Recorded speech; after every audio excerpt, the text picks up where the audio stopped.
Bismillahirrahmanirrahim. Assalamualaikum warahmatullahi wabarakatuh.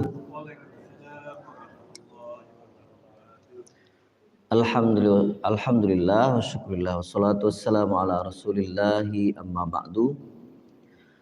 Qala Allah Ta'ala fil Qur'anil Azim. A'udzu billahi minasyaitonir rajim. Bismillahirrahmanirrahim.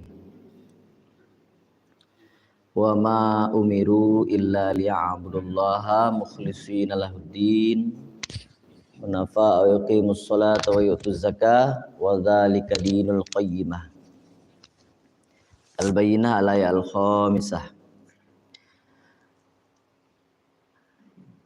Bapak ibu-ibu kaum muslimin muslimat hamba Allah sidang jamaah subuh. Alhamdulillah kita bersyukur Allah beri kita umur, Allah beri kita kesempatan untuk bernafas dan bermuajahah setelah melaksanakan dan menunaikan ibadah subuh. Kita bersyukur dengan kalimat yang sangat singkat, Alhamdulillah. Alhamdulillah itu kalimatnya kalau dalam tatanan bahasa Arab namanya alif lam di depannya namanya ma'rifah ya. Jadi kalau ma'rifah itu berbeda dengan nakirah. Nakirah itu di belakangnya tanwin. Hamdun, hamdan, hamdin. Hamdun, hamdan. Artinya sebuah kesyukuran, satu kesyukuran. Tapi kalau alhamdu, syukur apa saja, pujian yang banyak. Kalau hamdun satu pujian, tapi kalau alhamdu segala macam jenis pujian, kan begitu Pak Ibu. Kalau yang kita pernah belajar bahasa Arab pasti paham. Jadi kalau kita terjemahkan alhamdu itu Bapak Ibu secara maknawi itu tadi apa saja jenis syukur, apa saja jenis pujian itu hanya hak Allah. Hanya hak Allah. Sekarang kita banyak memuji-muji kan gitu. Memuji selain Allah. Ya kan? Kita puji teman, kita puji anak kita puji bawahan, kita puji atasan. Nah, ini pujian ini nanti pembahasannya panjang lagi uraiannya Bapak Ibu.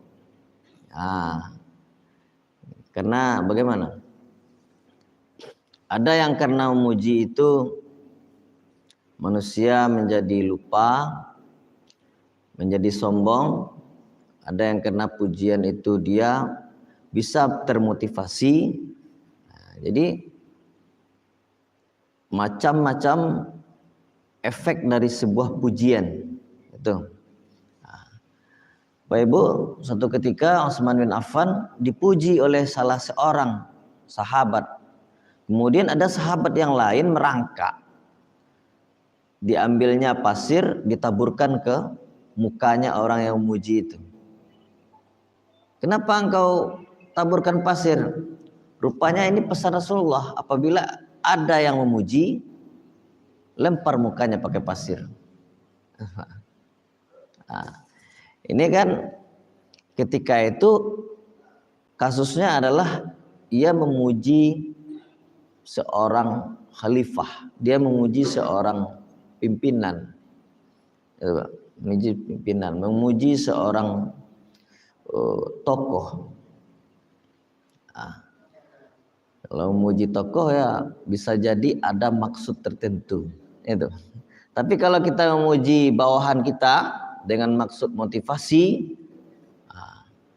anak kita puji karena prestasi, kuncinya satu Bapak Ibu, yang penting itu adalah harus didahului dengan kalimat tauhid. alhamdulillah, tabarakallah, masya Allah, masya Allah nak, alhamdulillah, kamu hebat. Tapi kalau pujian terhadap atasan, ini ada kajiannya khusus. Bapak Ibu hamba Allah,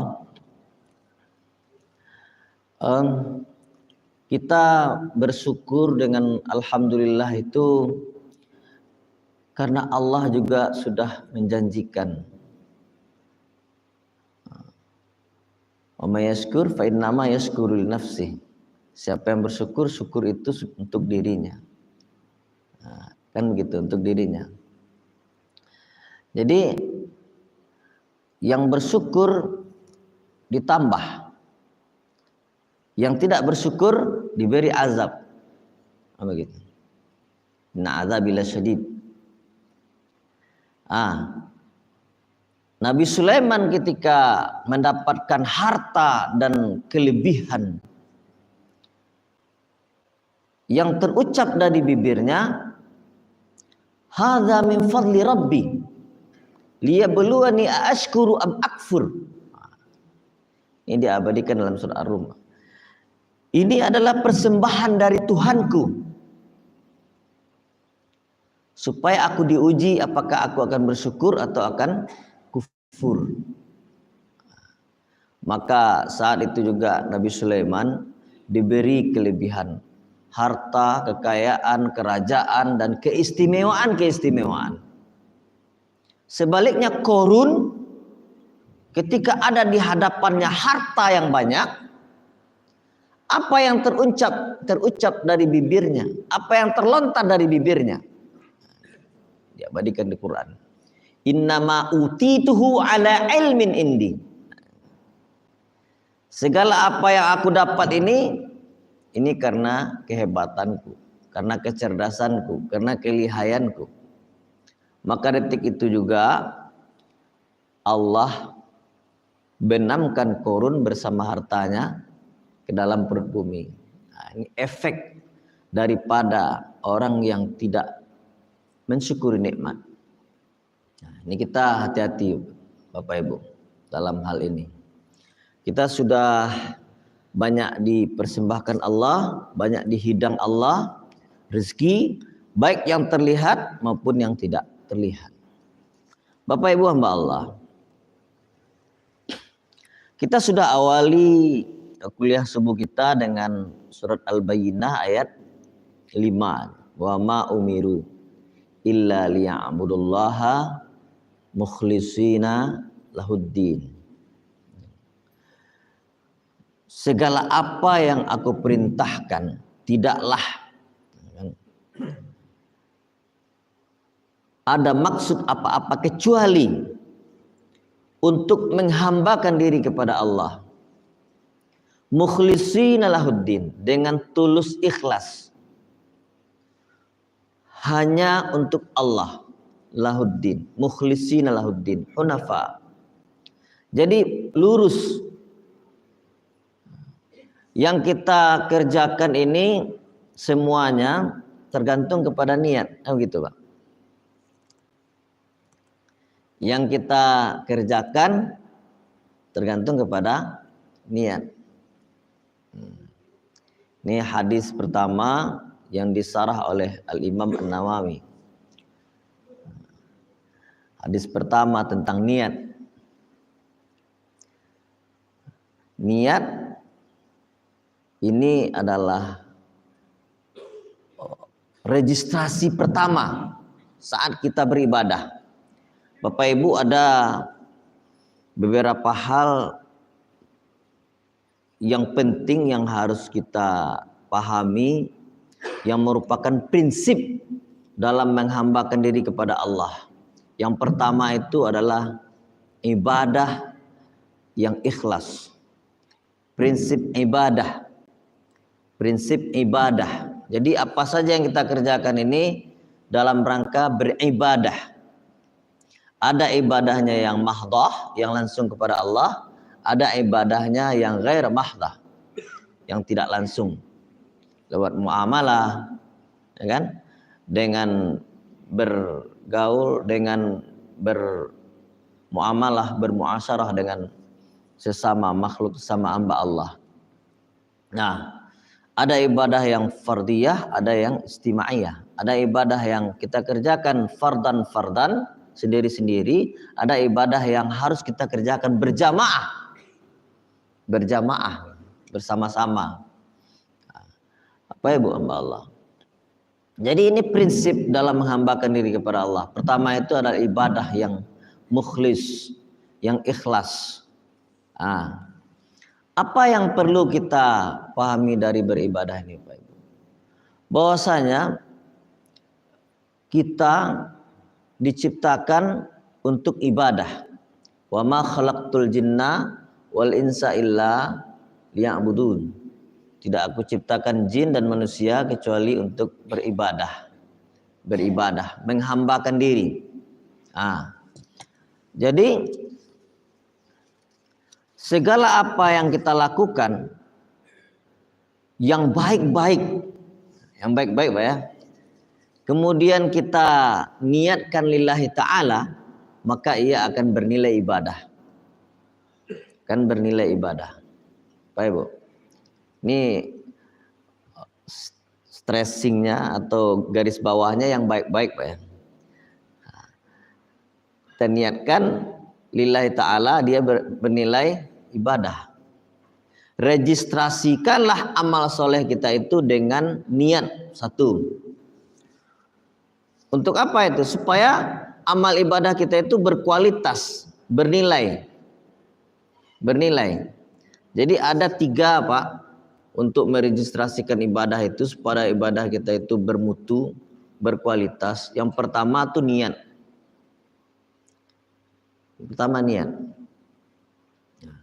Yang kedua baca basmalah. Dan yang ketiga lengkapi dengan doa. Amal soleh apa saja? Pertama niat, yang kedua basmalah, yang ketiga doa. Doa-doa yang diajarkan Rasulullah. Niat letaknya di mana Bapak Ibu? Sini, di hati. Ya kan? Niat letaknya di hati. Niat itu pekerjaan hati.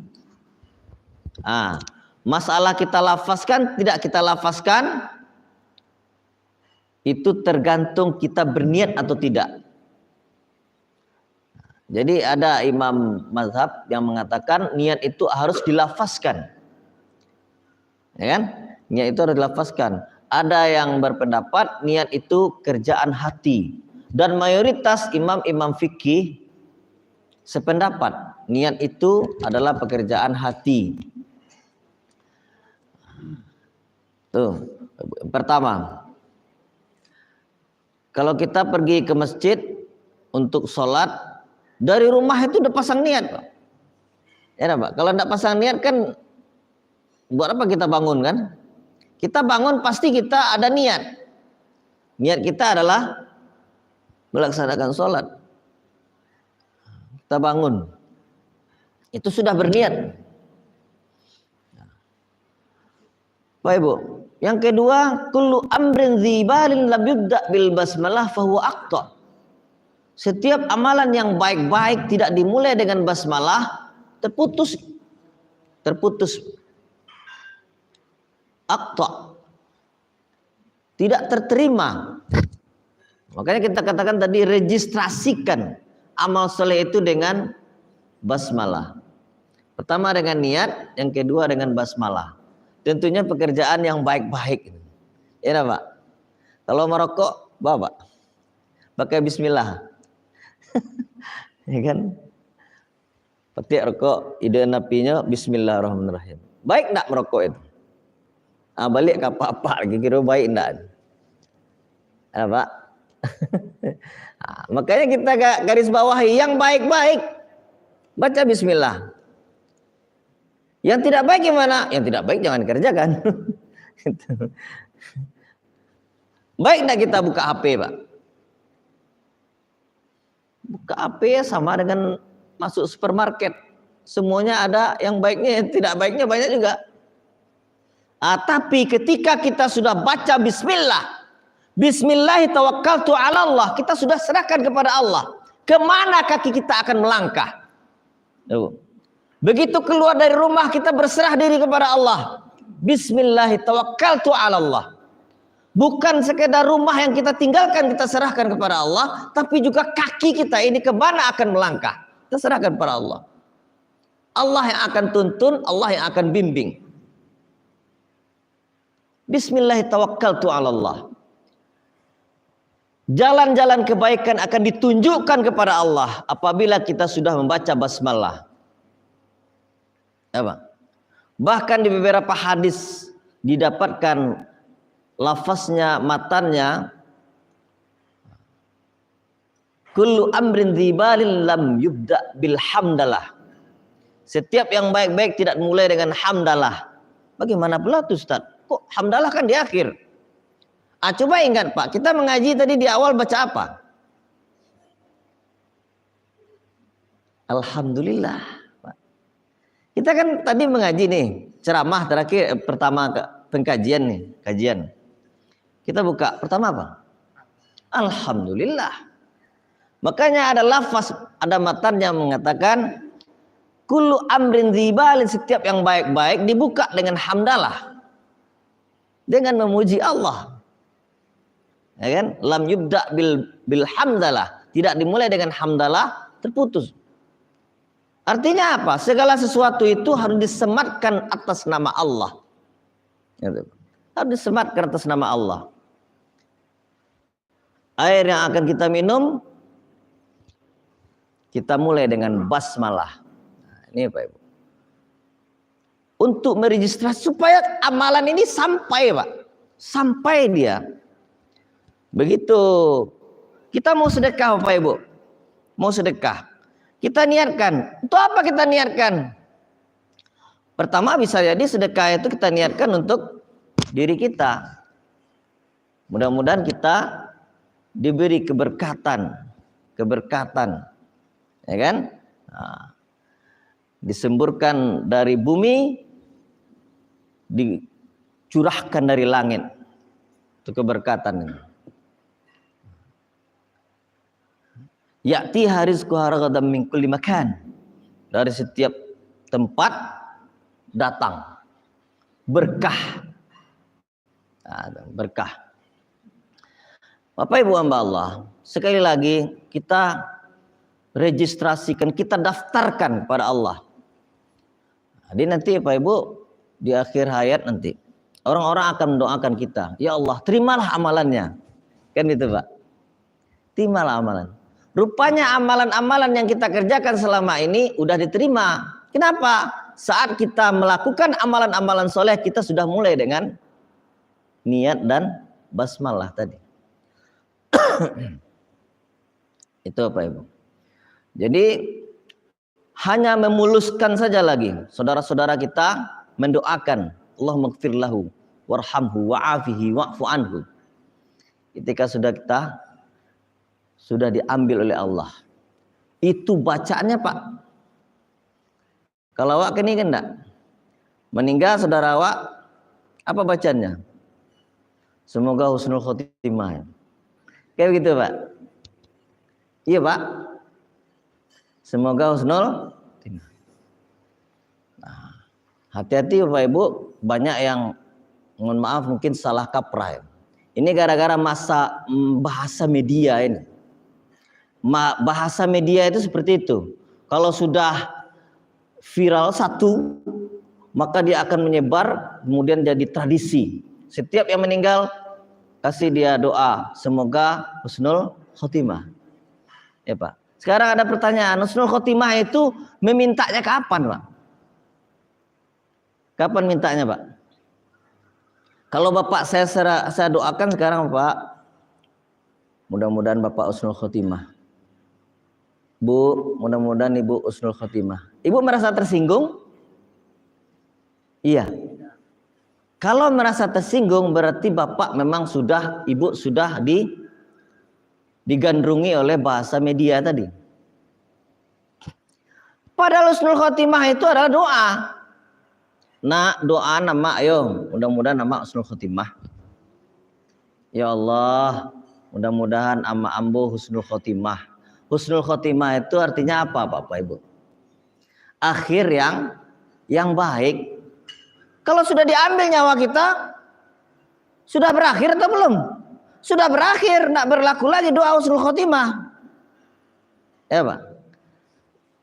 Menjelang kematian dari sekarang itu berupa kebaikan sampai kita dicabut. Dan puncaknya husnul khotimah itu jarang didapat Bapak Ibu. 1 dalam 1000, Masya Allah. Kita pun tidak tahu Bapak Ibu. Sulit mencari hamba Allah yang terlontar dari mulutnya kalimat tauhid la ilaha illallah. Allah awak talqin barangkali dengan suara yang lembut, dengan dibisikkan dengan lembut, lemah lembut, sudah. Tapi tidak kesampaian. Bahkan ada yang menjelang kematian itu yang terlontar la ilaha, la ilaha. Kalau la ilaha apa artinya? Tidak ada Tuhan lagi. Tidak sampai la ilaha illallah. Jadi mentalkan itu Bapak Ibu la ilaha illallah. Cukup. Dia tidak la ilaha illallah Muhammad Rasulullah. Asyhadu an la ilaha illallah, itu syahadat. Syahadatain asyhadu la ilaha illallah Muhammad Rasulullah. Ada lo yang beko kawannya datang, wih panjang mana tuh yang pendek salah, Allahu Akbar aja, Allahu Akbar, Allahu Akbar, Allah salah aja. Anak, lantunkan, talkinkan, la ilaha illallah. Apa ibu hamba Allah?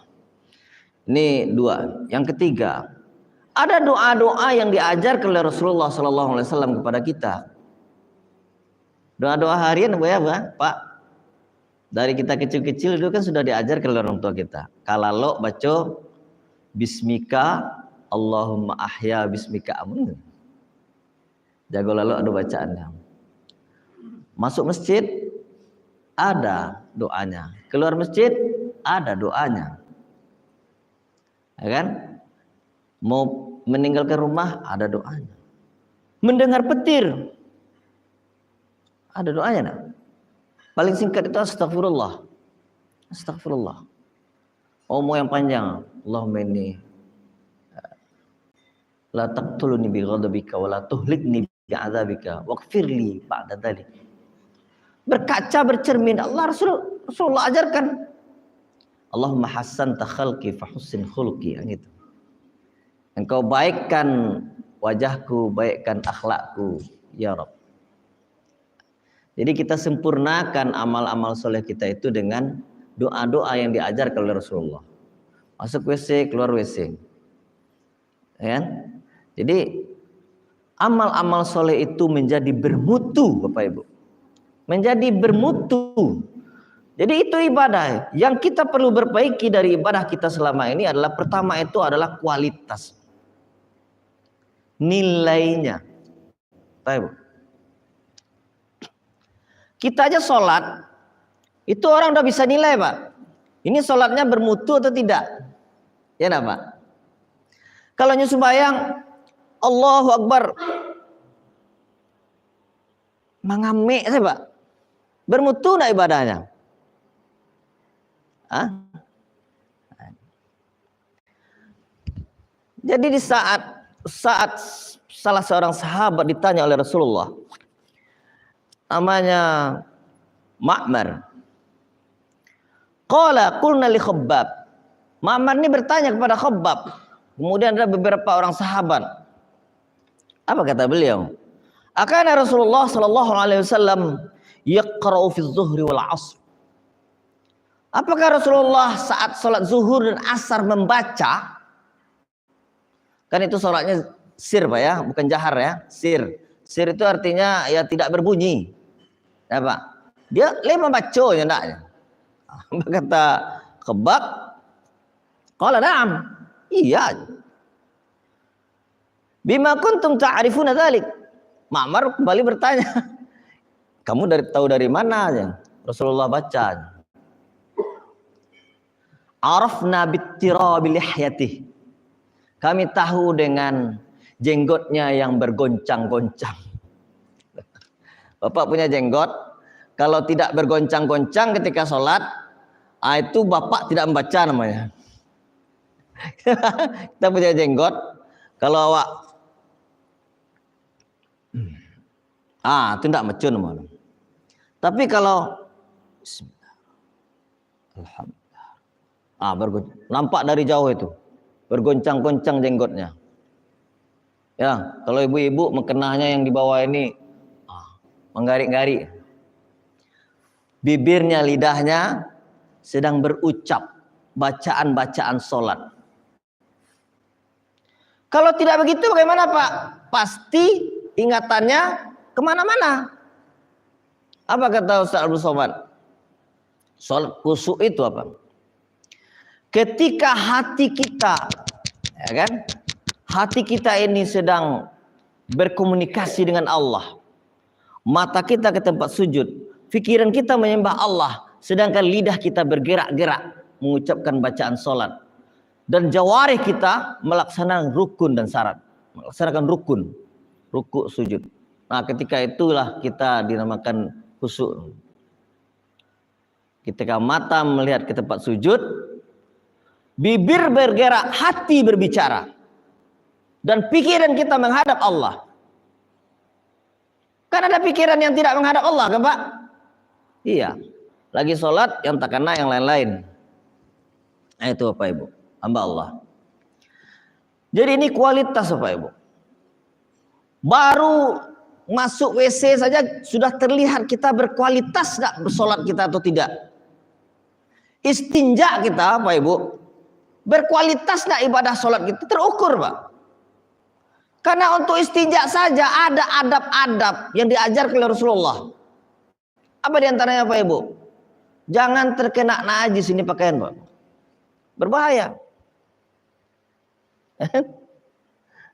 Angkat kalau pakai celana ya sedapat mungkin Bapak Ibu ya. Mohon maaf kalau guru kami di pesantren mengajarkan buang air kecil itu yang paling afdal itu di dalam ruangan. Sangkutkan celana kemudian kita beristinja.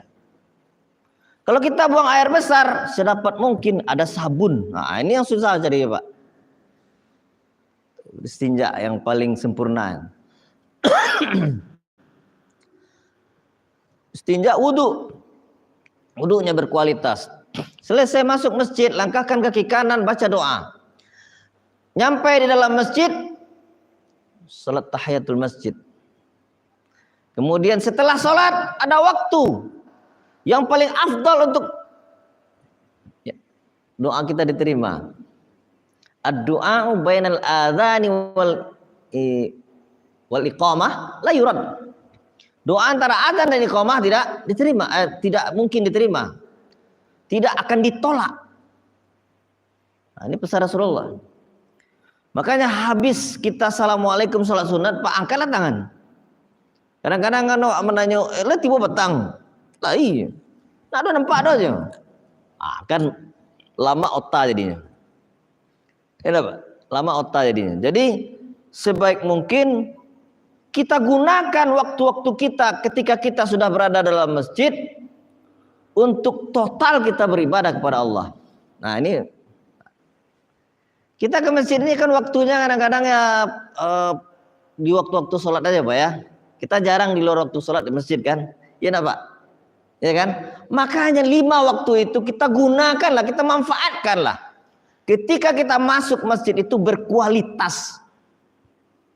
Nah, yang kedua Pak, apa yang kita perlu perhatikan dari ibadah kita? Yang pertama kualitas, yang kedua adalah kuantitas. Tambah.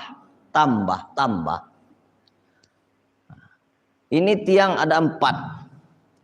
Kalau 3 atau 2 saja masjid ini kira-kira bisa berdiri enggak? 1 lah misalnya. Belum tentu. Makanya Pak Ibu tidak cukup dengan itu. Masjid tidak cukup dengan tiang saja. Hari ini masjid harus ada karpet. Berapa ini karpet sampai terakhir? Tikar sholat udah bagus. Cukup enggak? Enggak cukup. Ada kipas angin. Cukup enggak? Enggak cukup juga. Ada mimbar. Ada pengeras suara. Bahkan dikasih AC. Ya Pak ya? Wah, tuh. Jadi cukup enggak kita beli harga surga itu dengan sholat 5 waktu saja? Ternyata Bapak Ibu, Rasulullah ketika sudah berpesan kepada para sahabat, "Ma min 'abdin ayyusalliya raka'ataini ghaira faridah qabliyah wa ba'diyah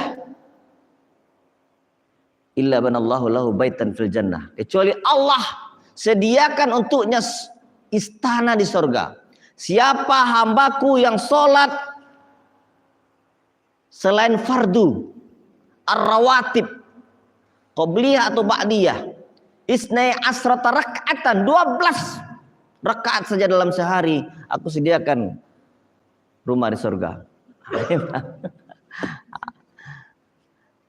Allah motivasi kita untuk menambah ibadah-ibadah kita dengan ar-rawatib, dengan duha, dengan witir, dengan tahajud, dengan ibadah-ibadah sunnah lainnya. Apa itu Bapak Ibu hamba Allah? Itu baru sholat saja. Mudah-mudahan ibadah-ibadah yang lain juga bermutu hendaknya. Ketika bersedekah Pak, tidak cukup untuk badan awak dong.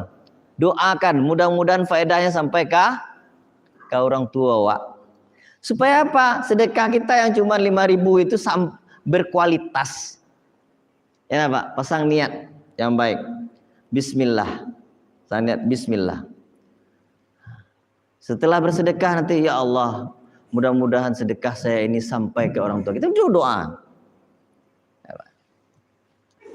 Mudah-mudahan apa yang kita terima pagi hari ini jadi pelajaran untuk kita bersama, terkhusus untuk diri saya sendiri. Tidak lebih baik dari Bapak Ibu, saya belum ada apa-apanya, dan kita sama-sama berniat ingin meningkatkan mutu dan kualitas ibadah kita. Kita baru hanya membahas ibadah. Jadi ada 2 lagi prinsip dalam rangka menghambakan diri kepada Allah. Yang keduanya itu adalah at-tijarah, dan yang ketiganya adalah asyukru wal mahabbah. Mudah-mudahan di lain waktu kita bisa bahas. Semoga tidak puas kita dengan pengajian ini, dan di rumah kita bisa cari bahan dan kita bisa diskusikan. Astaghfirukum fastabiqul khairat. Wassalamualaikum warahmatullahi wabarakatuh.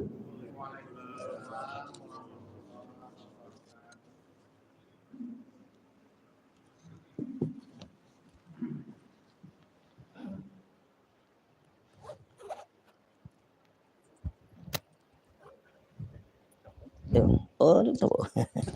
Masya Allah. Lanjut.